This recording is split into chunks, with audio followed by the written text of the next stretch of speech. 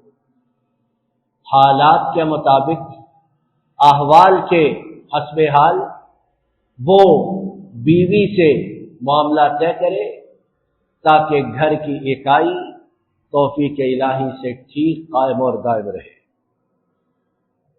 پانچواں حق جو خاتون خانہ کے ذمہ شوہر کا خاوند کا ہے وہ یہ ہے کہ جب بیوی نافرمانی کرے، اطاعت سے گریز برتے، گھر میں بغاوت سرکشی کا ماحول پیدا کرے، تو خاوند کو شرائط و ضوابط کو برقرار اور مد نظر رکھتے ہوئے اس کی تادیب، اسے ٹھیک کرنے کا اور راہ راست پر لانے کا حق موجود ہے۔ اور باری تعالیٰ نے آیت کریمہ جو ہم نے ابھی سنی اور پہلی گفتگو میں تفصیل سے حضرت حافظ صاحب نے بیان بھی کی کہ تادیب، عورت کو ٹھیک کرنا گھر کی چار دیواری کے اندر ہی، گھر سے باہر نہیں نکالنا، مار پیٹ کی وحشیانہ ضرورت نہیں، ہلکا پھلکا کہ جس کی وجہ سے عورت راہ راست پر آ جائے۔ اور بعض علماء نے عورت کو راہ راست پر لانے کے لیے 4 مواقع کا ذکر کیا کہ یہ 4 مواقع باتیں رونما ہوں تو تب شوہر کو حق حاصل ہے کہ وہ عورت کو سیدھا کرنے کی جستجو کرے۔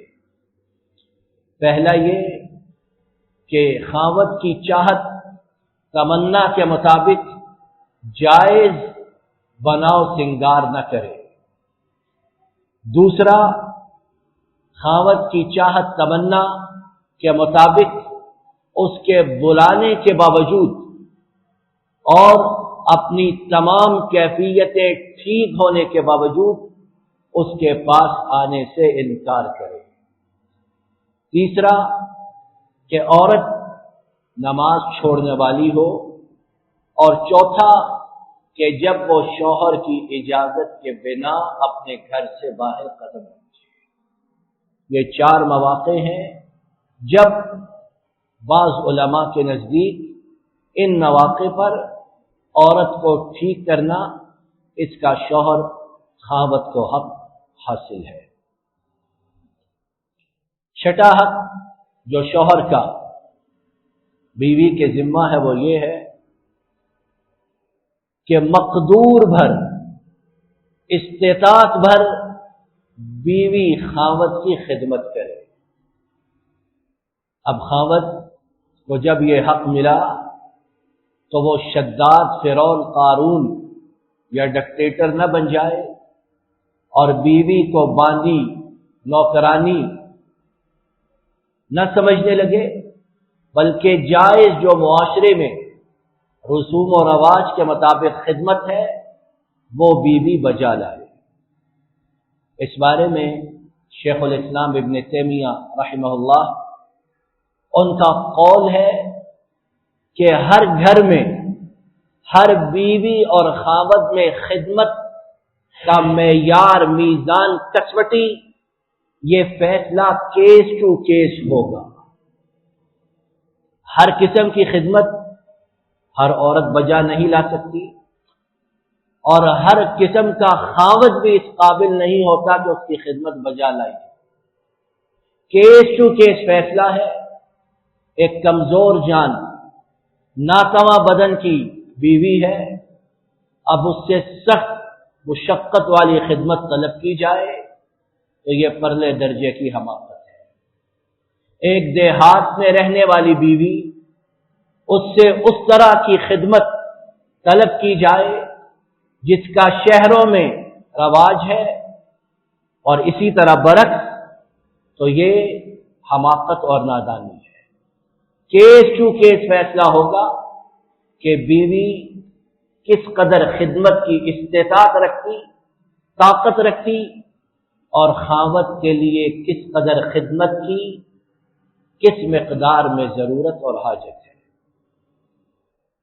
ساتواں حق جو بیوی کے ذمہ شوہر کا ہے کہ وہ اپنے بدن کی، اپنے شوہر کے مال کی اور اس کے تمام اعزاء و اقارب، ان کی عزت و ناموس کی حفاظت کرنے والی، اور نواں حق کہ وہ خاوند کے جو راز ہیں، اسرار ہیں، سیکرٹس ہیں، ان کو نوک زبان نہ لانے والی۔ اور اس بات کو باری تعالیٰ نے سورہ بقرہ کی اس آیت کریمہ میں بائیں الفاظ بیان فرمایا، ہن لباس لکم وانتم لباس لہن، وہ تمہارا لباس اور وہ تمہارا لباس۔ اب جب دونوں ایک دوسرے کا لباس ہے تو جب بھی کسی ایک کی بات لیک ہوگی، راز افشا ہوگا، تو لا محالہ دونوں ہی بے پردہ ہوں گے، دونوں ہی برہنہ ہوں گے۔ تو دونوں کے لیے یہ بات ضروری کہ ایک دوسرے کے تمام معاملات کی، رازوں کی، اسرار کی حفاظت کریں، حتیٰ کہ اپنے گھر والوں کے ساتھ، ماں باپ کے ساتھ، رشتہ داروں کے ساتھ انہیں افشا کرنے سے گریز برتیں، تاکہ گھر کے اندر کوئی خلل، نقص اور دراڑ نہ پیدا ہو سکے۔ اور اسی طرح سورہ روم کے اندر باری تعالیٰ نے اس 8ویں اور 9ویں حق کے متعلق جو ایک عام قاعدہ بیان فرمایا، وَمِنْ آيَاتِهِ أَنْ خَلَقَ لَكُم مِّنْ أَنفُسِكُمْ أَزْوَاجًا لِتَسْكُنُوا إِلَيْهَا وَجَعَلَ بَيْنَكُم مَّوَدَّةً وَرَحْمَةً۔ شادی کا مقصد، نکاح کے بندھن میں باندھے جانے کا مقصود ہی ہے کہ ایک دوسرے سے اطمینان و سکون حاصل ہو، راحت، کشادگی، فرحت میسر ہو، اور اگر ایک دوسرے کی باتوں کی حفاظت نہ ہو، رازوں اسرار انہیں سینے میں دفن نہ کیا جائے، تو بہت خدشہ کہ نکاح کا جو مقصود و مطلوب ہے، جو نتیجہ متوقع ہے کہ گھر اطمینان و سکون کا گہوارہ ہو، گھر فرحت و راحت کی آماجگاہ ہو، وہی چیز تہو بالا ہو کے رہ جائے۔ تو یہ 9 حقوق ہم نے اشارات کی زبانی سنے جو بیوی کے ذمہ خاوند کے ہیں۔ باری تعالیٰ اپنے فضل و کرم سے ان تمام چیزوں کو ہمیں سر کپاؤں اپنے پہ لاگو کرنے کی توفیق عطا فرمائے، اور اس بارے میں جو خلل، خامی، نقص، خرابی، کجی موجود ہے، اس سے ہم سب کو گریز کی توفیق سے نوازے۔ وما توفیقی الا باللہ علیہ توکلت والیہ انیب۔